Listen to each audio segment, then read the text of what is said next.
what would you like to talk about now? Without me saying anything at all.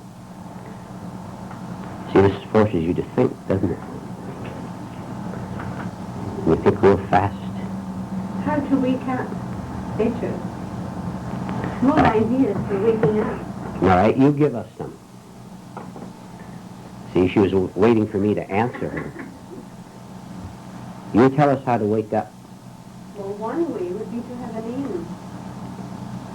A specific aim to wake up and work on that.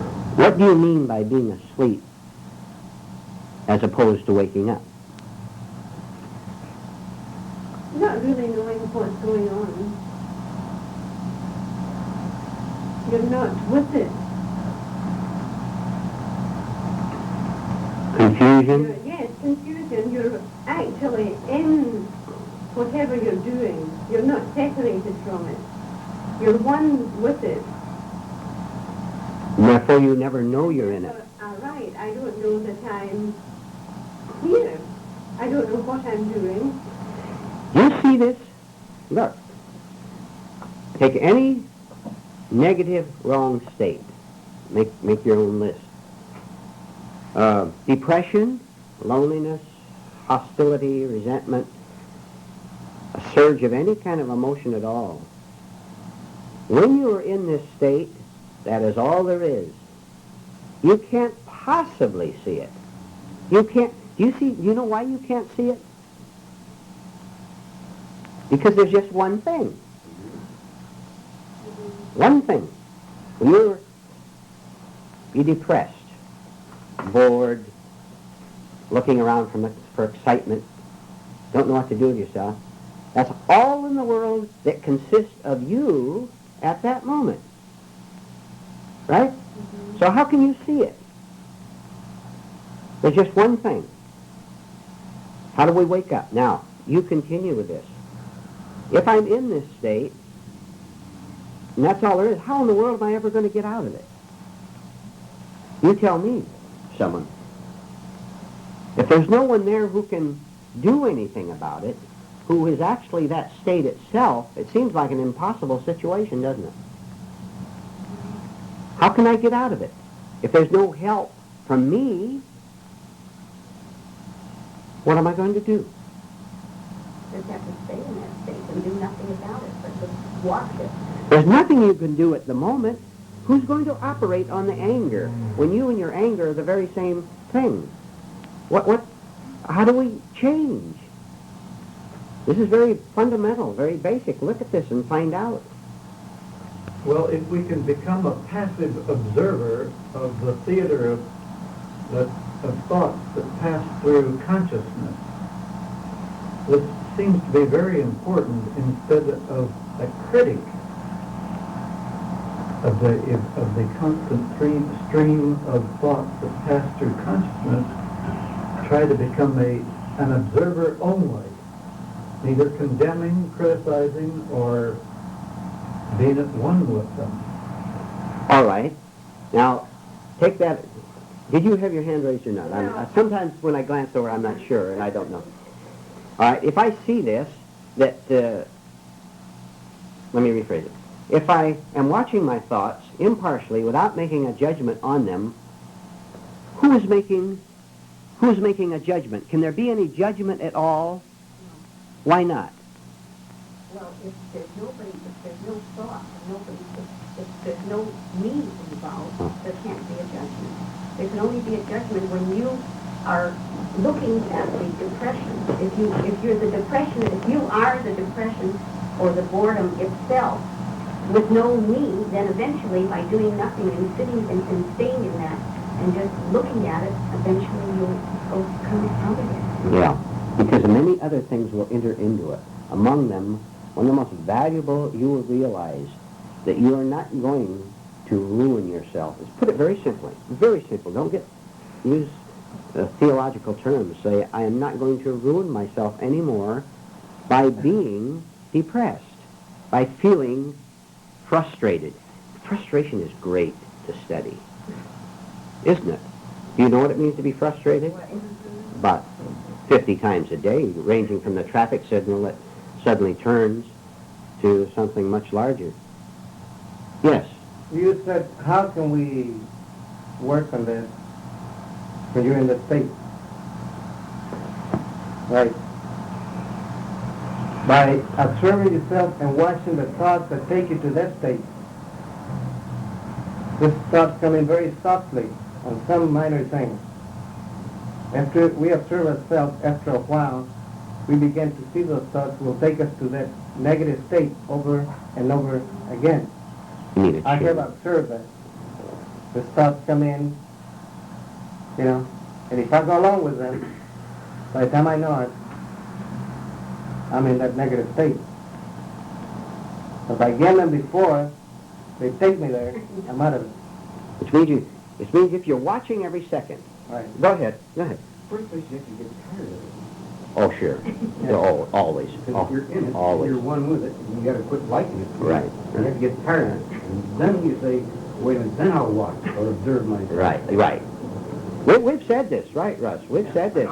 You, unless you're tired of the way you're living, there's nothing for you here at all at this group. And if you truly don't like it, then Right. you're not just kidding yourself. You Right. don't like it. Really. You're really honest and you don't like it. Then you will pull aside a little bit to observe it. And once you observe it and you really see it, then Very good. Right. Certainly that is it. This is why a person often has to have something very severe happen to him before he's ready for this. Maybe he's had a number of low-grade crises all his life, but it hasn't been sufficient jolt to him yet. He's had a many crises. He's had unemployment, maybe a health problem, lost his wife or husband, or gets involved with wrong people all the time. And all these, of course, are a whole series, and they're a build-up to it. Then the best thing that can ever happen to him is have a real wallop, a terrific wallop. And one of the worst best, is to be right on the edge of a great success, and then to have it snatched out. Oh, you'll die. Because you were saying 5 more hours and I've got it. A woman says 5 more hours and I'll be Mrs. Jones. She's Mrs. Miserable for the rest of her life. Or I'll be president. Really? By seeing these things in advance, and as one said, watching he was implying, I believe, the beginning of the thought process, association. You're walking down the street and you see a brick building. And if you're watchful, real watchful, this brick building with a brass plate on it, the sign on it, and if you're watching your mind real carefully, you'll see Des Moines, Idaho, wrong, wherever it is, Iowa. 50 years ago, when I was 8 years old, I walked by a brick building with a brass plate on it, and just as I did, a kid came across the street and hit me. So association comes, brick building, brass plate, bang on the head from this kid. 50 years later, you're doing that, and you feel a pain. You can't figure out why an innocent brass plate should cause you a pain. You've tracked it back by watching your mind every second, and you've remembered this incident where this kid hit you, and you've seen your associations. You don't have to necessarily remember that incident, because there's too many of them. There are tens of thousands. But you have to remember that you became negative upon visual contact with that brick building. And you can see, something made me negative. I don't know what it is. Never mind that. Just be aware that you became negative. Then all these other things will come in, including what was said here. I'm not going to be taken over like this anymore. This is the way it's been all my life. I'm not going to be a slave anymore. See? That's very good. Because I didn't like vegetable soup. But because of I hated a person that really liked vegetable soup. And that was when I was a kid. As I grew up, when I saw that, it reminded me of that. Yeah. But I have not done. Sure. Just common as that. Right. Little incidents like that. You Liking could. the soup itself, it was taking me back to that time. I like vegetable soup now. I like vegetable soup now. It's very easy to fall in the trap. I mean, of all these traps that we talk about, anybody that has ever worked for a business organization where there are a number of people and somebody new comes into the organization and all the employees, well, we will not like this person. And maybe he has some ideas differently than we've had. And anyone, I'm sure, now this is a trap that we can fall into. Instead of passively allowing this person to add to the organization and so on, we all, this is a very common thing. Yes, it is. And an extremely negative thing. And it's based in fear, because this person is unknown to you. I'll give you a little idea. When you meet a stranger, people are always afraid of each other. You know, even in this group, a person comes through that door and he sees all these strange faces. He's a little hesitant. You know, what are they like? Are they oddballs? Am I going to get hurt by them? They don't know. The world is filled with oddballs. They don't know what they're getting into here. So you come in, when you meet a stranger, see if you can watch your mechanical response to being afraid, prejudiced, whatever it would be, and just hold off making a judgment. Now there's no I in that. Just hold off on it and just look at the person. And in many cases, have you ever done this? You've met a stranger, and maybe you're a little frightened of him, or even a little hostile, or for some reason you think he's a rival or something. And after about 10 days, you find out that he's a fairly easy man to get along with, very easy. And you're so glad that that one time when you were ready to shout at him, bawl him out or something, you didn't do it, because now you'd have been ashamed. There's some wrong things in there, too, because you're simply being ashamed of the secret resentment you had of him. But the point is, after you became familiar with him, your fear diminished, because it was there simply because he was a stranger, and you were afraid of the unknown. Then, eventually, it makes no difference what this person is actually like. He might be in very bad shape. He might be a very evil human being, a very vicious man, but that's beside the point. The point is, you're not afraid of him anymore, because when you see him as he actually is, without an I, without a you, that tries to protect itself from him, then you're not afraid of him, and then you handle him properly, regardless of how he is like. See? It is our throwing into this situation our fears, our anxieties of this person, regardless of whatever he is like, because we're simply trying to protect something in here. If we had nothing to protect, we'd have a great intelligence towards seeing this person as he is. Then we won't behave badly toward him at all. And we'll have saved ourselves an awful lot of wasted energy and an awful lot of negative emotions all along the way. Suspend judgment always, in every case. Don't let this mechanical movie reel unfold itself, unreel itself all the time. Catch it. Try to shock yourself in this state, which you can do. We've talked about interrupting mechanical thought, which you can do. And you'll go back again. You'll be right back in again at 5 minutes later. But you break it again, and you break it again. You're doing this 24 hours a day, instead of walking down the street in a dream state, or through permitting the sight of this brick wall to send more mechanical and associated thoughts through your mind. You look at the wall, and all of a sudden, because you're watchful, you say, hey, all of a sudden I feel heavy. I feel a little depressed. Why? Maybe you could or could not remember this incident 50 years ago. But you've caught the negativity.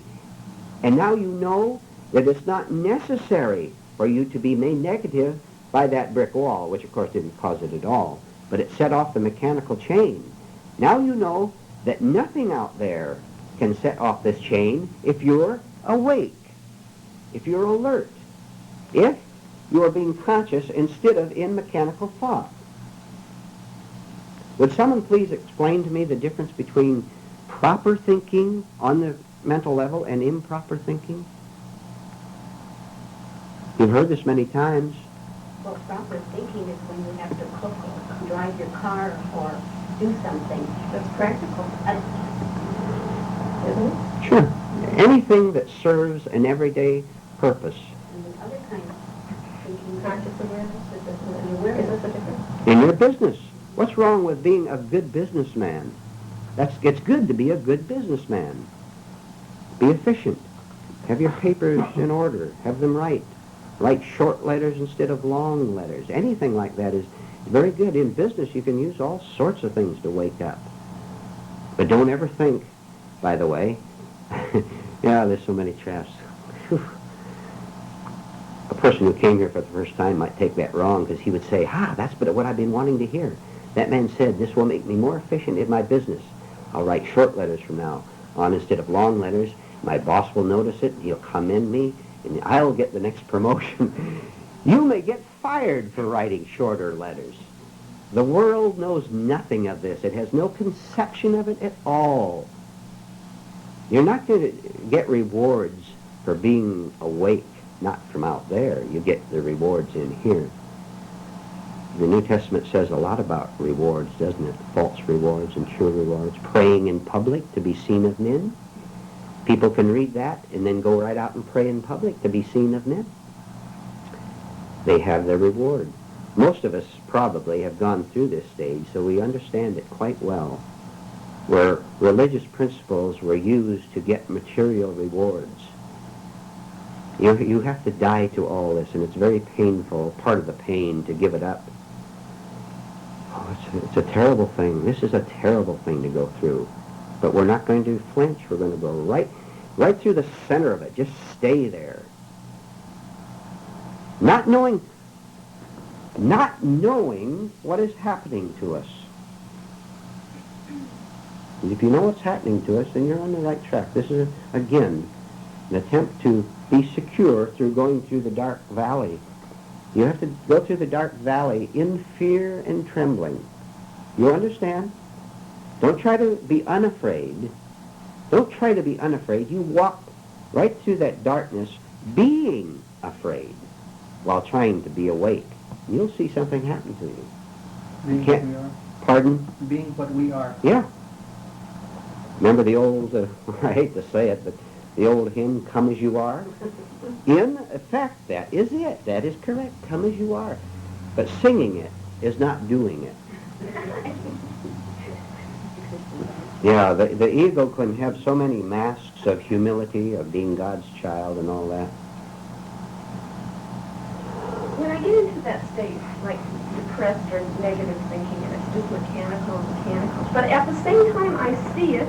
I see that I'm depressed. I see that it's mechanical. All right? And I can't seem to stop it. I mean, it just goes on and on. Right, It stops right. for a minute, it's back the next minute. Right. That is part of your knowledge that you're gaining to see how powerful sleep is. Look, this hypnosis is tremendous. Well, at the same time I'm awake. I see the whole thing going on at the same time. And it's still going on, you know. Well, you actually fluctuate between being in it and seeing it. See, you don't see it while you're in it, but the alternation is so fast you may think you're seeing it at the time, but you're not. For maybe a split second during an hour, we're awake. Just for a split second, we're able to snap it, to shake it off, and look at it. Then we're back again. But this is part of seeing it, to see that it is terribly persistent and terribly hard work, which is why we're throwing everything we can in our own favor of waking up. Let me make a suggestion. This afternoon, or the first chance you get, you take a blank piece of paper and a pencil and list maybe about 25 numbers down, and then you write down all the things you can do for yourself to wake up. You tell me some right now, then I'll go on. What are some of the things you can do to wake up? Bring yourself back to your body. All right, bring yourself back to yourself. What are you doing at this moment? What is the position of my hands, which is what you were saying? Being aware of the physical body? Many things. All right, we won't go anymore. But reading, write books, coming to meetings, talking with other people who are interested is very good. That's fine. Now, you get a long list like this. Dealing properly with people who are unpleasant, who are sharp. That is good. Make a long list. All right. Now, at the end of the day, you've made the list, and at the end of the day, you go down it. And you see how many of these things you have done. You can't do all of them because maybe you've not had the experience or you've not had the challenge that particular day. But you have 25 little short projects that you could do. Find out how many you actually did, and you might be surprised to see how few of them you actually worked on. Don't be afraid of overloading yourself. on 25. You won't do all of them if you do 5. But it'll do many things for you. It'll make you conscious of how little you really do. People write me letters and they tell me all the time that they're working on themselves. I know they're not, but there's nothing you can do. I wrote back and said, you're really not. You're deceiving yourself. They get angry, and that's the end of it. But so you don't say anything. But you find out how little you really do for yourself by checking that list. Businesses have checklists. Did I do this today? Did that? You do that in this inner life, too, and look it over. That will make you more aware of how much more you need to do. Then eventually you may not write them down at all, although keep it going on that for years, because mechanical reminders are good, very helpful. Not only that, but you'll find, since we are individuals, that certain of these reminders will be more valuable to you than another one, because we all have more or hardened in certain areas. One person might have the project of watching themselves whenever another person upsets them. That would be good for them. Another person might have an observation of seeing someone and thinking that they have to talk to them, and seeing how they get nervous and so they blurt something out. That could be another thing. Or seeing how you're afraid of your superior at work, your boss. You find your own places, and then you check it at night and see whether you did or not. Now you may contribute. If you have these projects, 25, and you go over it at night and you see that you failed, what should be your attitude? That's a simple question. What should you do? Work harder. As simple as that. Right, right. See, you become more conscious. We become more aware how little we really do. We've got so much work to do. We can't waste a minute. We've wasted most of our lives already. Were you going to say something? No, I'm just leaning forward. I'll try and sit down straight. That's a good point there. And writing them down. I did that for about 2 years. And it was the same thing over and over. I got negative on this little thing every day. I couldn't do nothing about it, but I knew that I didn't have no control over them. Every day. You feel that now you do have more, are able to work Yes. on them now? Yes. Sometimes if you're doing that, though, you say, okay, I got mad at somebody today, like you're looking over your list, and I got mad at somebody today, and I will work harder at it tomorrow. So the next day, you're just ready to get mad at somebody, and you think about that. Okay. So you don't get mad, but you're suppressing. You know, you're mad, but you're not mad, but you're, you know what I mean? No. You didn't get rid of it. Okay, all right. That's a stage. In the first place, suppression is unconscious. You can't be you can't consciously suppress anything. You understand? If you're suppressing, that is sleep. That is unconsciousness. So you don't consciously suppress. You can feel it, and afterward you can think back and say, "Phew, I'm glad I didn't blurt that out or something." But it's simply put it down as a state of sleep. And you're trying to handle the problem in a different way so as to prevent you from being punished by that person screaming back at you. So it's just also a defense. But it's a stage, and you have to go through it. Yes? Yeah, because when I was saying all this, I couldn't do anything about it. This is exactly what it's talking about, the state. Was telling me that I was mechanical, exactly what the word tells you. Eventually. I couldn't do anything about it, and I got frightened. Oh. That I was actually, didn't have no control of myself, but I thought I did. But eventually the mechanical part becomes less of a suppression and more of an awareness. Yeah, and eventually, see, when you are conscious, when you're awake, mechanicalness does not have a chance because they both can't exist there at the same time. It's one or the other. It's righteousness or sin, to get awfully theological. Now you can put your own words in there, awake or asleep. They both can't exist there at the same time. So as the one becomes weaker, the other becomes stronger, to use very simple language.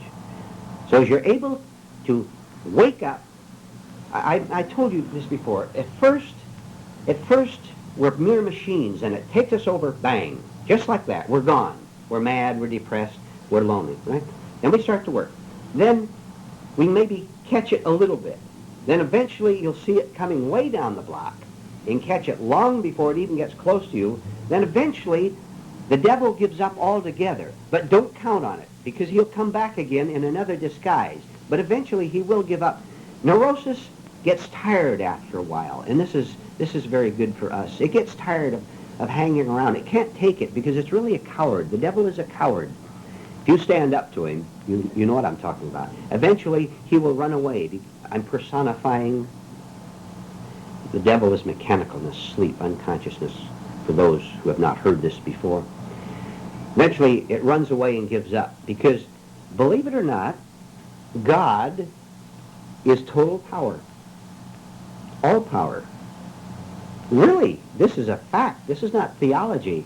But we don't know this. Not only that, but we have not wanted to know it because we have wanted to hang on to the idea of an angry but wonderful little human being inside here, which is nonsense. Now I want to ask you a question. 5 minutes ago, I made a statement. What was your reaction to it? I said we have already wasted most of our lives, and all of you had a reaction to it. What did you react? You had a response to it. You were thinking about it, weren't you? Like a little Felt ashamed sad. of being lazy. I felt sad about it. Yeah.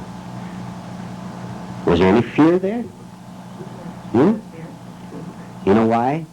Because the fear of death is still there, and it makes you conscious of your age. You say, I'm 40, 50, 65, or whatever. You begin to read the newspapers at the age people die, and it throws some fear in it. Look, everything you do, you look at the paper and see this man died at 77 or whatever it was. You watch your response to this.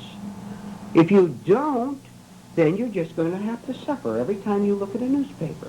Do you want to? That's up to you. Or do you want to use this? You can take the devil and use him every time he appears. If you want to, if you're tired enough of living that way, as was said. Don't love pain. Don't love suffering. Don't, look what a strange statement this is, but how true. Don't love being miserable. There's a part in us that loves being miserable. You know why, too, don't you? Because now you are the great sufferer. The world revolves around your precious little martyred ego. So you have to make your choice which you want, to be a suffering martyr or to be a free human being.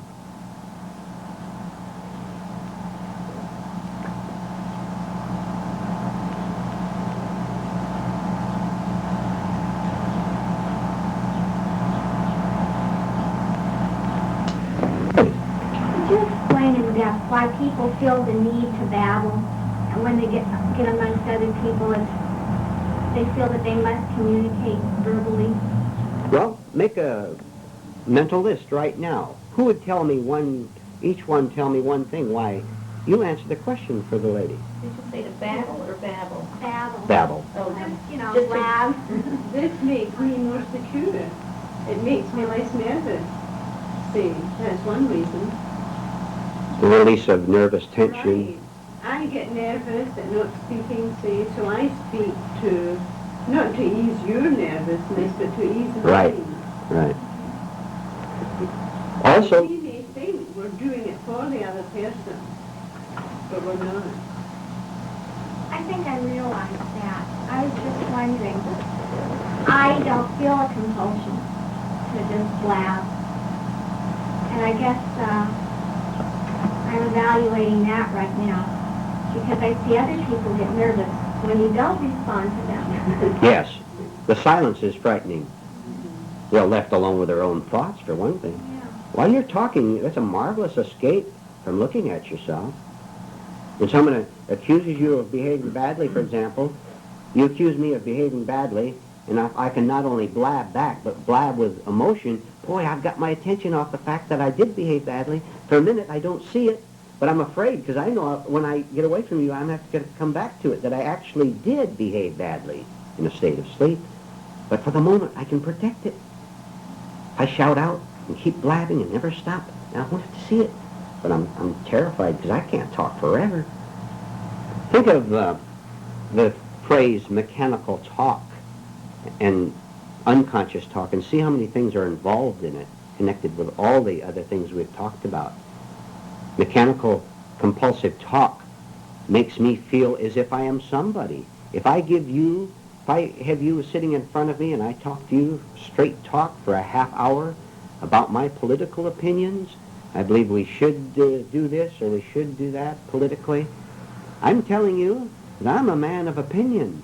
I'm a man of education. I've studied these things thoroughly. I understand the situation. And if the government would only pass this law or repeal that law, everything would be fine. I'm the man who can solve the world's problem. Boy, am I telling you that I exist as a very highly intelligent human being. I'm just bragging. And I'll throw in phrases to make it appear to you as if I'm not bragging. All the little tricks. Watch for little verbal tricks people play to try to tell you all the kinds of people they are, how generous I am, how unprejudiced I am. But we have to start with ourselves. I started a work project with that, seeing how I complained, boasted, everything I said, what it was. And so you start with yourself, don't you? Oh, everything is turned back to see this mechanical machine talking, thinking, responding, feeling things. Yes. It seems to me that a truly awakened human being speaks with his actions. So you have to really watch a person's actions more than what they say, you know, like in the Bible, but actions is more important. Well, you see, because then there's no division between what he says in public and the way he behaves privately. He is a whole man instead of a man playing a role.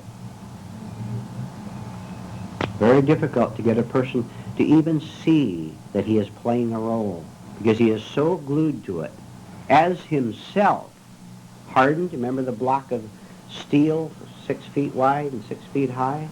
He's so hardened in that. I'd like to discuss that a little further because the conversation just came up yesterday between my husband and myself about role playing, and we decided that when you have a role, for instance, a man does this, a woman does that, different actions and duties they have to do, your life seems to be so much easier. It seems so simple. It's all clear cut. As soon as you start questioning, should I do this or why shouldn't I do this, it starts to get a little bit fuzzy. Do you know that you can be beautifully... Let me start all over. You know that you can think that you're living the most beautiful, exciting, happy life and be the most miserable human being on earth. And this will always involve roles. You know, look, I'm playing a role for 30, 40, 50 years. I get tired of it. And so I start questioning the role. Boy, am I in for it. But I have to have a lot of courage to not only be in for it, to stay in for it, because every day for years I'm going to be jolted, knocked about as I try to understand this and drop the roles. Everything in me is going to resist the dropping of roles because I'm getting my pseudo-happiness out of it. You can live with your husband or wife for 20, 50 years, and here's two people playing roles with each other all their life. And they'll get very angry at you if you ever say that your happiness together was a hoax, a fraud, based on two people protecting themselves together from a hostile world. If two people come together who are frightened and hate the outer world, what are they? Frightened, hateful people, and that's all there is to it. But they're using each other to justify their position. They're not happy at all. They're going to fight among themselves sooner or later anyway. Groups which try to take over a government, for example, soon fight kill each other once they've got in government. Yes? I was going to say, what do you mean by a role? I would think naturally a man would do the heavy work, if that's what you mean, and a woman would do the light. I mean, is it this, or is it something? Basically. Maybe it has to do with the women's liberation movement or If something. it's a division, organization of practical thought. Yes. I mean, that's just efficiency. But if you're Yeah. if you're doing role playing for psychological or emotional matters, then you're going to problem. Right. That's what I was Oh, thinking of. that's right. Practical matters, that's what I Right. was thinking of. Very good. Putting it Very good. into a very good perspective now. I think I confused the two. And I think we're trying to do it in a practical way rather than a psychological way. Oh, sure. But we've got to get the psychological way cleared up. You clear that, then the practical becomes very easily. You can't work the other way. You're not going to take the truck out and carry. You'd be surprised that I do. Well, then some of you are probably using some of the practical things for an emotional Yeah. consideration. They Yeah. want to see you do something like that, I mean, because then they figure that means they maybe got an emotional or psychological domination over it, or just to see you react to you. So Exactly. you're using practical things, I mean, really for psychological Wrong reasons. wrong- Oh, sure. Oh, yeah. That happens all the time. Yeah. Person also, you understand, of course, that a person can be very practical in business, for example, and still be very mixed up inside. That's simply because on the mental level, and for business reasons, to make more money, for example, he might be quite efficient. He could be. But if he were to turn and be like very mixed up, real sharp. You've seen people like that. I've been to places, you've been to places where you saw that clerk, boy, his mind, bang, bang, bang, bang. You admired the way he could just go right down the line. I'll give you an example of that. It's very common. There was a delicatessen down near Alvarado Street, and I was down there one time, and we went in. And I never saw a man so efficient on the physical level in my life. Nothing distracted him. There was crowding people around, shouting questions, all that, and he had a calm look on his face. Believe me, every movement, and he didn't waste a gesture of finger. He picked up this, he picked up that, he turned properly around that, picked that up. People were screaming at him, made my order or not. I sat there in amazement to see such efficiency on the everyday level. He accomplished more in about 5 minutes than maybe 5 other people could have done in that same amount of time, because on that level he had accomplished everything just right. But he could go home and beat his wife. But a person who has accomplished something on that level, if he would ever run into a work like this would be an advantage to him if he were to run into it and want to change. Because then his mind could work very efficiently. For example, he would learn to read fast, study fast. He'd be able to pay attention to what he heard. But that's no guarantee that he's going to do it just because he's efficient on the everyday level. Because there's reward in that. Maybe he was the owner of that delicatessen. The more people I get out of here, the more money I make. So there's an idea of a personal reward in it. It seems like it's easy for a lot of businessmen to be that way because of the monetary goal, and yet to put that same effort into their private life, which is much more important for them. They wouldn't do it. They would never do it. They have no interest in it. You have to be interested in this, right? Very much interested. Without that, nothing.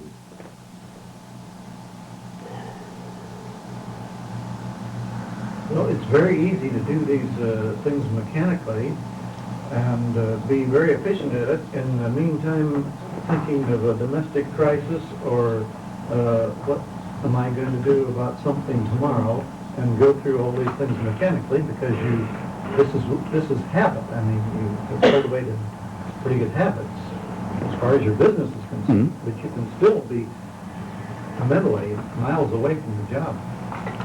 Well, just a general comment. We know that it's good to have good work habits. There's nothing wrong with habits when they're working in the right place. We've covered that. There's nothing wrong with being efficient in your business or cooking something. And that's mechanical. So what you're saying was what exactly now? I'm saying that the delicatessen man or somebody that does something like I do, or whichever, you can become very adept at doing these Okay. things. But at the same time, you may They do. Right. As What did you say? You may be daydreaming, as He Rose said that you could become so efficient at what you do. Ah, I And see. you may look at it and think it's efficient, but at the same time, he may be off All right. 20,000 miles away. Then that's at one point, you then have the opportunity of alternating between Right. a negative thought. Right. You can daydream off and do mental movies, negative mental movies, or you can just be aware. Right, right. Very good, very good. In other words, you're wasting an opportunity because if your hands are putting apples in a basket, you could be working on yourself in other ways because that mechanical part is doing its work and you don't have to pay attention. If it was dangerous work or cooking or something, you might have to. It's good. Hmm? Can I say something? On being efficient. If I became efficient in one thing, I'll use that to bounce on others. You know? So I was getting a thrill of it. Boasting of your efficiency? Right. This is before I came into this one. And I would get a thrill out of all this. And I would try to, laugh, make fun of other ones that were not so efficient in this type of work. Okay? But as soon as I made a mistake, then I would fall into humiliation. And I shame. wasn't that smart. So it's not a trap one way or the other. Bring that. Excuse. Go ahead. This is true. I mean, it's the same with driving an automobile. Our entire concentration should be on what we're doing. And if we are daydreaming, we can daydream and drive, but we're not nearly as efficient if our entire concentration is on driving the car, especially on the freeway. But you know darn well, everybody here could drive that freeway and be in New York City Right. or... Right. And get a ticket or a wreck for a thing. Bring the idea, we had a good point here a minute ago. Take the idea of authority. Now, let's say you're a boss of someone down at work. Okay, on the level of everyday business of practical thought, it is very good for you to tell this man or this woman who works under you, now, let's file these over here and let's do it this way or that way for business efficiency. But the minute you get, or I get, psychological pleasure from it, ego gratification out of being your boss, that is the error, right? So that we can see the difference, can't we? Just like with your children. You correct your children, but you don't feel superior to them. You shouldn't anyway. You are more knowledgeable because you're an adult. Let's pause long enough to change this.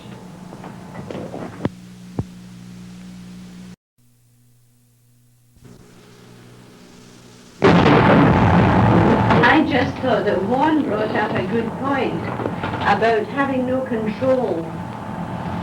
And the main, the importance of self-observation is that we see that we don't have any control. We don't live our own lives. It's being lived for us on the mechanical level. It's mechanicalness that really is living our lives. And it's when we see this that we get to the side that we should be, way down. We get rid of all this vanity. And this is the purpose of self-observation. Yes. Is to see all this. We once said that an imposter is living our life for us. This false personality, the forced smiles, the pretense of not caring that you never made it successful. Boy, the masks are endless. A person who pretends that he doesn't care for money, and he really does, or he wouldn't say that he doesn't care. That's right. Money is very important to bring into it, too. Money, sex, all these things that have high emotion to them, that have strong social value. Bring everything. Don't leave anything out. Don't be afraid of anything to bring it into the light of what we're talking about. You know, you might even be surprised to find that you have a problem that you never even knew you had because it had been so deeply suppressed. You find out what it is. Might it be sex? Something connected with sex? Something connected with your finances? Connected with a habit that you have that's running wild, that's taking you over? You find out. Don't be ashamed. What does a scientist do when there's an outbreak of disease in some country? He gets the cultures or whatever you call them, puts them under the microscope and examines them, looks at them. When he sees something down there that it shouldn't be there, does he scream out in anger? Does he get ashamed over it? He just looks at it. He says, I see what is going on. I see the cause of this thing. What if you got emotional about it? It'd be foolish, wouldn't it? But it's much more difficult for us to do this because our eye is involved.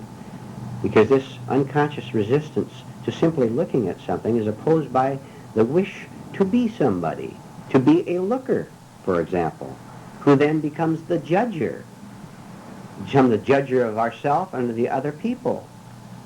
Notice how eager we are to judge someone, to pounce on them for their sins, for their shortcomings, for their mistakes. There is an I in there that loves to jump, to pounce, because it makes this I feel apart, separate, and nicely superior. And that was another work project, is not to pounce when you can pounce. Mm-hmm. Right. To notice it. Recently I noticed that I could have pounced really easily. And when a person apologizes, it puts you in the position that you can pounce on them very easily. I noticed this in a couple With a of smile. instances. You can even do it with a smile. Pounce on them with a Yes, smile. but I noticed that when a person apologizes, the other person can pounce. You've given them the Opening. opportunity, and they can pounce. And they will, too. Have you ever been in a relationship, a human relationship in the past, or maybe even now, I don't know, where you sensed that you are at the mercy of this other person? He not as really stronger than you, but he or she perhaps has something that you want, you name it, that you want, and therefore you behave in a certain subservient way to them. You buy them things, or you treat them nicely, or you flatter them. Have you ever found yourself in a position like this? And have you ever really resented being like this? You should be, because it's a false position. And afraid of offending this person? And sometimes you blundered and you made a mistake and they snapped at you or threatened to leave you? If it happens to you, great. You study. When that person runs out the door, you sit down and watch yourself. Watch your reactions as he or she walks out. Physically or psychologically. You watch yourself. You watch the first thing you will see, well, first you'll feel some pain, and you'll see some pain there. You'll also feel a sense of loss. This is false. This is a hoax. This feeling of loss is a hoax. It's a fraud. What it is health. Because it's the first dawning of the loss of the mask. The role playing, the false you. Don't miss this opportunity to see that this feeling of loss is good. Let it go. Lose it. Let it drop entirely. Don't try to protect it. Don't try to hold your world in place. See? Let it go, and you'll find that it can never, ever be quite as strong as before. It'll keep coming back because it's strong. But this is wonderful. When you incur a loss, a psychological loss, connected with money, if you lose your money, you know what the loss is? Psychological. You actually may lose your money too, but that's not a problem. You can get money. You can get food on the table. Psychological. You lose it and stay right there and don't try to replace it. Oh, you'll go fast. What a shock, but what an opportunity. Don't you dare try to replace it now with another person. Because this other person will be as bad off as the other one because you haven't changed and you don't know the difference in neurotic and healthy people yet. When you're healthy, you will know the difference, right? You know people who go from one disaster in human relations to another, in marriage, for example, friendship. Always fighting. They end up fighting every time, don't they? Or pretending to enjoy it because you're lonely and you don't see how you can get away from joining with these people out there. When you see that you are sick, you will see that they are sick, and you'll never go over there again.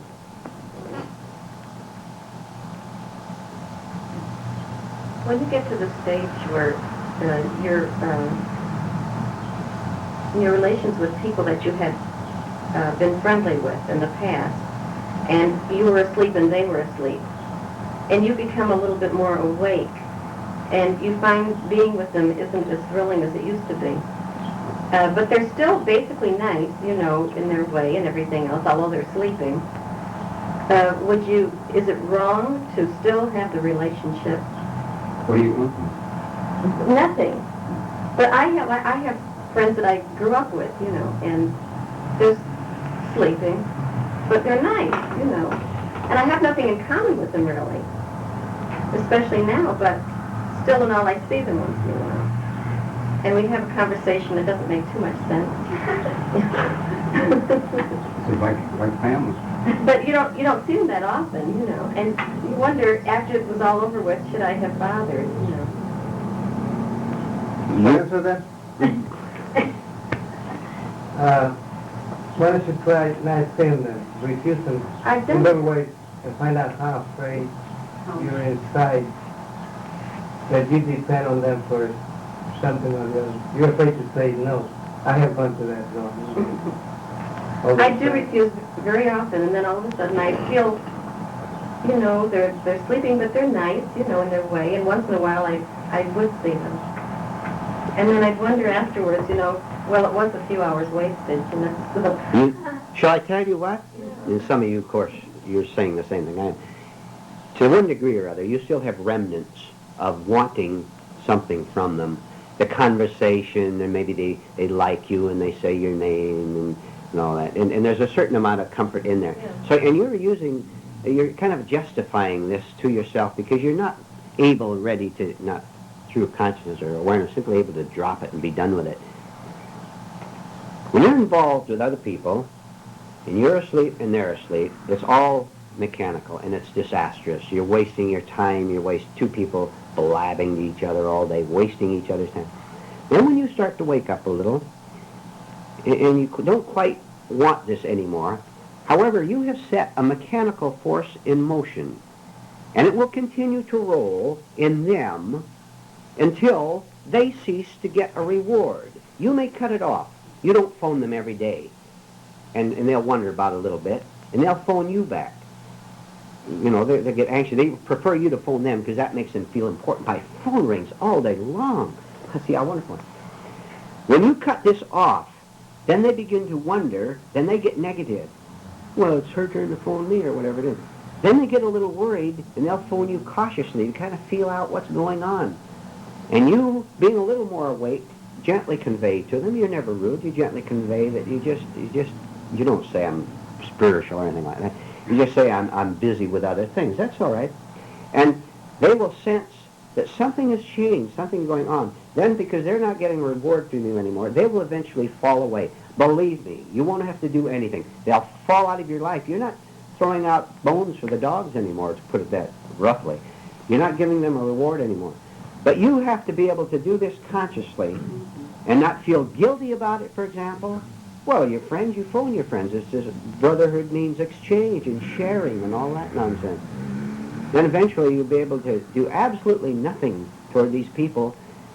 Then, of course, they'll all fall away. And if by one chance in a billion there'd be one person in your friends who wants to study these things, there would be silent communication between you. Because they would begin to wonder about it. And you might even mention that you're studying things that you'd never studied before and maybe going to a group. But never do more than throw out one little hint at a time. Because you throw out the one hint, if they follow it, then you can throw out the next hint. If they follow that, the next one. But when they stop, you stop. Otherwise, you're going to start feeding them false excitement, like saying, oh, it's a real interesting group, dynamic group there, and we talk about things real exciting. And then their mind will go into association where they once went to a group and the speaker was dynamic and all that. And you've given them a false reward, and they'll come and be disappointed, and they'll never come back. So be very careful. Would you reiterate what you mean by everyone being of one mind? Well, there is only one mind. That is the mind of truth.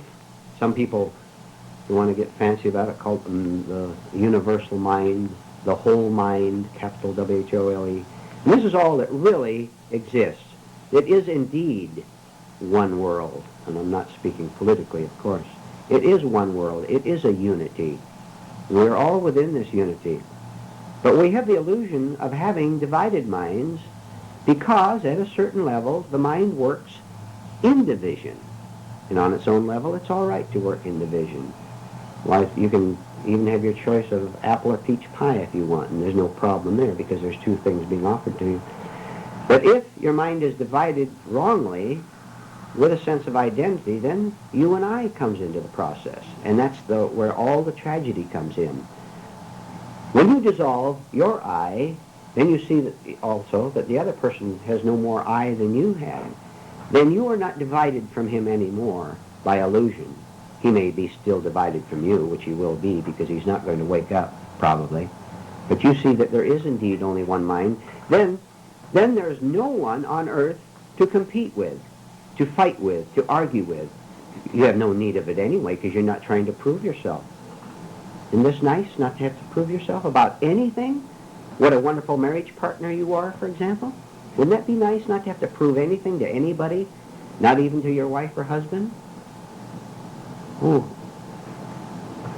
You're going to reach a crisis in human relations if you go into this. People are going to start getting scared. You're not feeding them anymore, and they're going to get scared. Yes. Is intellect part of this mind, or is this one mind you're talking about above intellect? Well, we have a word problem, but you can just say we do have an intellect, an intellectual part of the mind, which is involved with memory, which is involved with time. Why not simply use it for everyday living? And there's no problem there. Shall I review it briefly? The problem starts in the mind because the mind is not used properly on the level where it divides. There's all kinds of divisions which can be used properly. You have blue and red cars. Buy the one you want. You have a mountain and you have a beach. Go to the mountain or beach for a trip. Whichever one, there's division there. But you have no psychological problem to it, unless you have a problem, because you think there'd be a great advantage in it.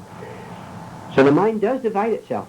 But humanity has made the mistake of not knowing anything but this divisive part of the mind, the intellectual part. So, on the level of the intellect, there is the professor of religion, of theology. There is the political expert. There are all these experts who can straighten out humanity. But there's no straightening out because the mind cannot rise above itself. And on the level of this, there is ego. To prove that I am separate, I have to create an opposite, and so I fight with you, I criticize you, I hate you. Even hating you makes me, me. See? The problem starts on the everyday level of mind where I call myself I. When I see this error, I can correct it instantly by ceasing to be I, to be me, by dropping all my labels, all my vanities. Then I don't exist as a label John Smith or Mary Jones anymore. Then I can use the mind where it divides properly for everyday affairs. And it happens all the time on that level. But I no longer think that I am I as opposed to you. I have died to my false sense of self. So now the intellect is operating properly in its place.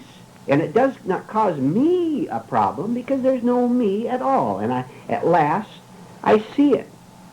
I don't have problems with anything or anyone anymore. Where's my problem? I've asked you this before. Where's your problem if you see this? You tell me. You tell me what problem you have if you see it. You can't have a problem with anything. Not in this life or with the idea of death. Because there's no division anymore. There's only understanding. And understanding is above the intellect.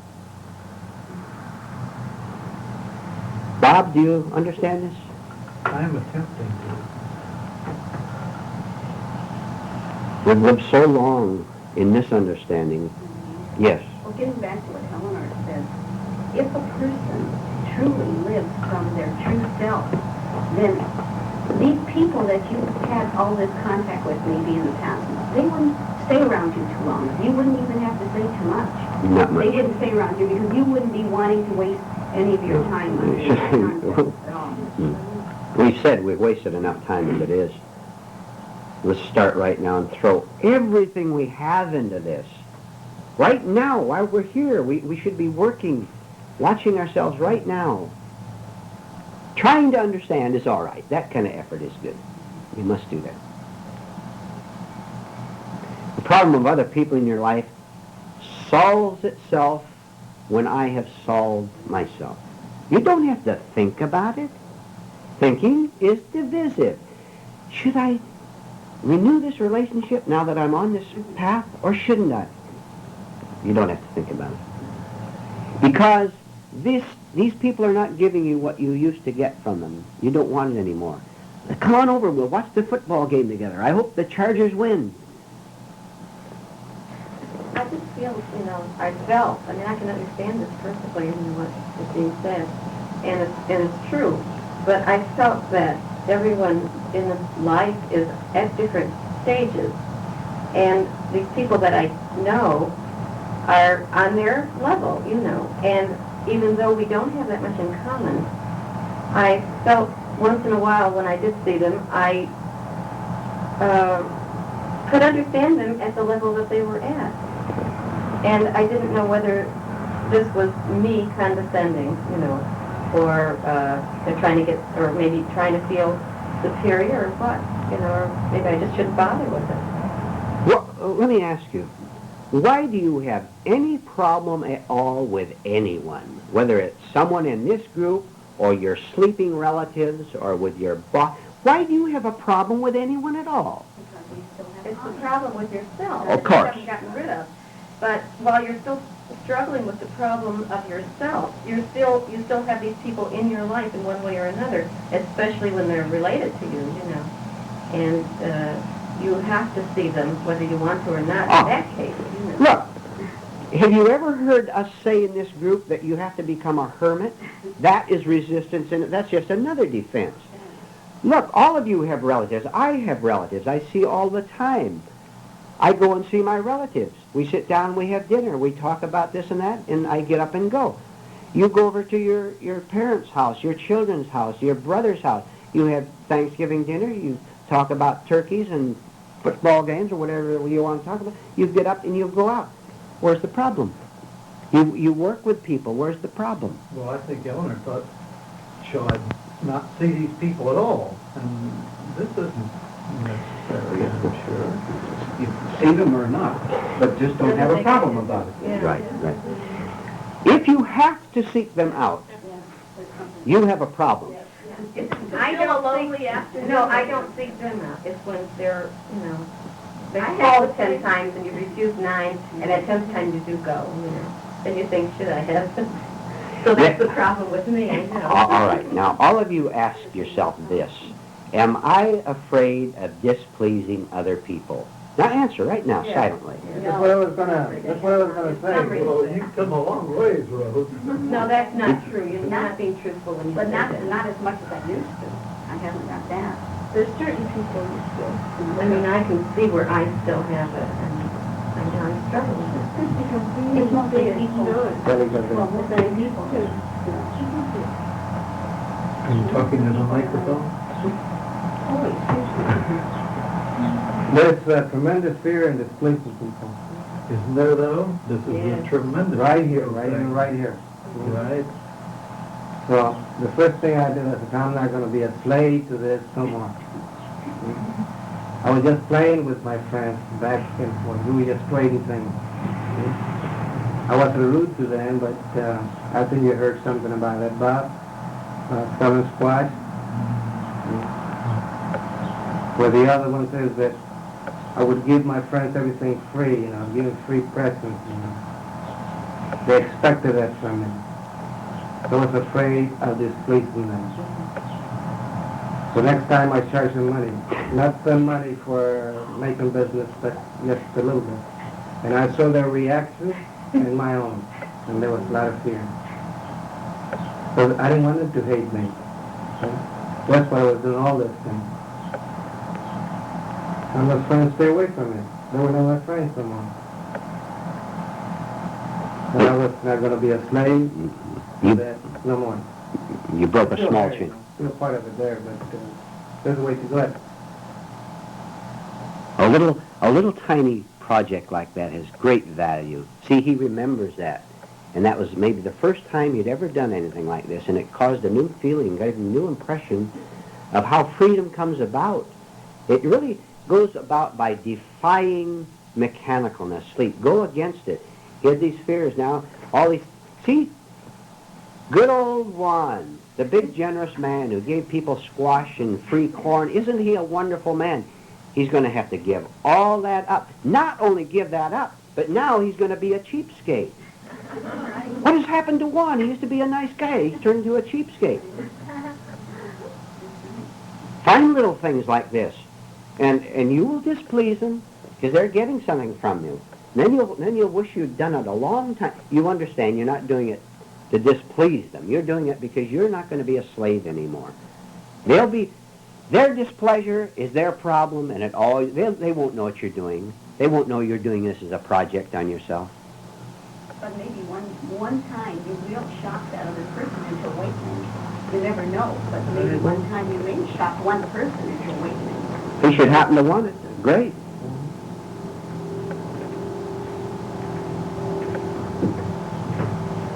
Every day some little shock. I was talking to this lady yesterday as we were walking out. If you're in a state of peace, you're asleep, you're in dreamland. And every day, because we are with ourselves, and all these thoughts and emotions, responses are coming up, even small ones. I often mention a grocery market here because everybody knows about it. You all go shopping. You go into the market and you want to get a certain product, and you have to have it for breakfast tomorrow morning because you've been having it for 40 years. And you go in and you get 5 minutes before they close, and they go in and you go, oh boy, I've got it made. I got here in time. The shelf is empty. What's your response to it? Just endless things like this. Now you're mad because they don't have your brand of breakfast food or whatever you want. So life gives us so many things to work on. If you're driving the car, walking down the street, watch your mind. See how it gets upset over the slightest thing. And the best phrase to say all day long is, wow, what a slave I am. And then get tired of it. I don't want to live this way anymore. You can be all alone, except for a few people you can find who are tired of being slaves too. Well, what did you say someplace in the book about the best place to be is a psychic vacation land within ourselves? Yeah. Means to bring ourselves back to us. Back to yourself, back to your real Don't let the nature. other people draw you into their conversation. Watch conversations. Watch yourself talking after this meeting. Throw your attention back on yourself and see if someone says something, you say, boy, I better fumble real quick for an answer. If you have tension over your answer, ask yourself why. Have you ever had the courage to be stupid? You know what I'm getting at. It's painful, but you can do it. To not have an answer? To not be brilliant? Since this class, I've had more courage to do that. Yeah. Because I always knew the answer before. Didn't we all, don't we? When you find out that we are stupid. Now I know I don't know anything. 5 more minutes, all right? Let's take 5, and then we'll stop.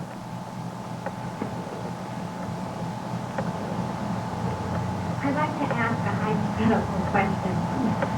This has to do only with physical existence. You have to live, and you have to eat. Let's say you're on a desert or in a valley alone or with another person. You have to survive. Now, what I would like to know is, can one survive on one's own intellect? Or above their intellect, or is it possible for them to tap into other one's intellect in order to survive? Let me answer the question in 2 ways. Please never do put yourself in an imaginary situation. Never, never, never. First place, you do it because of a certain anxiety, because you're afraid, boy, what if I get into that? I want to know how to prepare for it. Don't prepare for anything. You understand?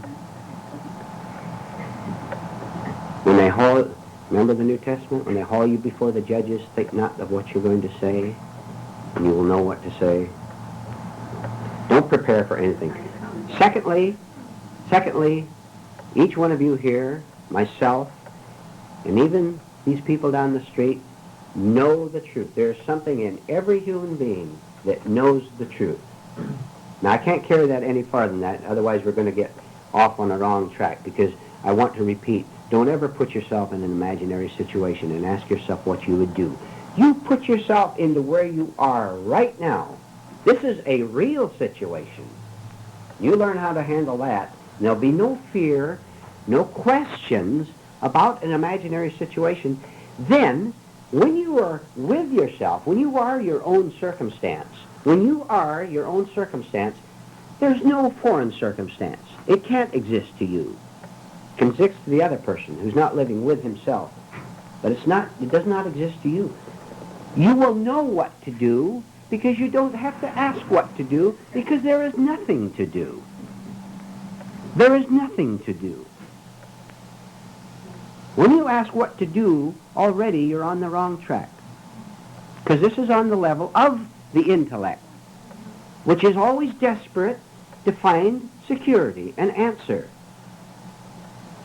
The answer is above the intellect, and it's no answer at all because there's no question. See? Remember we said we don't answer questions, we dissolve the question. We don't find answers. We dissolve the question itself. Because a very question itself is wrong. If I ask how to do, what to do, I am divided because I say, how do I get from here to there? That's an illusion. You are already right here. Here is heaven. Here is home. But the mind will deceive you into thinking you have to get there. And that's how people create future heavens after death, for example. And therefore are afraid of hell. If you have a future heaven, you're going to be afraid of hell. This is a little confusing to me because in a little speech course I took once, jot down 7 or 8 little topics that you're going to speak about. Now, you don't speak from notes, do you? But you must have to prepare. But when you come here and lecture, you must have to prepare in your mind something. Or does it all come to you? Is it all extemporaneous? I mean, the instructor said, when you're through with your speech, shut up and sit down. That's what he used to tell us. But he would have us jot down these points to talk about. What was your question? My question is, you say don't prepare for anything. I know. Is my question. Half of you got it. Russ has got it over there. On the intellectual level, when you're doing your work, of course you have to prepare. If I'm going to send out a shipment of grapefruit to Florida, do we send grapefruit to Florida? Yep. I have to figure out, I have to go to the case, and I have to remember that the address is over there in that file, and I have to get it over, and I have to put it on the crate of grapefruit, and I have to remember it has to get to the dock by 6 o'clock. I'm using my mind. I have to prepare. Right? On that level, fine. You have to do it this way. That's why you have a memory, so that you can exist properly on the everyday level. But I don't have to think that I am a great grapefruit shipper. And I'm the president of the California Grapefruit Company.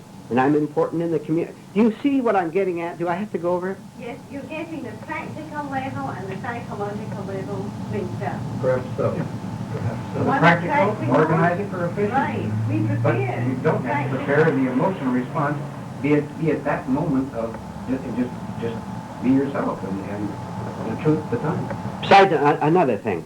See, if you're giving a talk, and if you're giving a talk on how to be a better grapefruit grower before a group of people, you might want to take notes because you're talking on that level.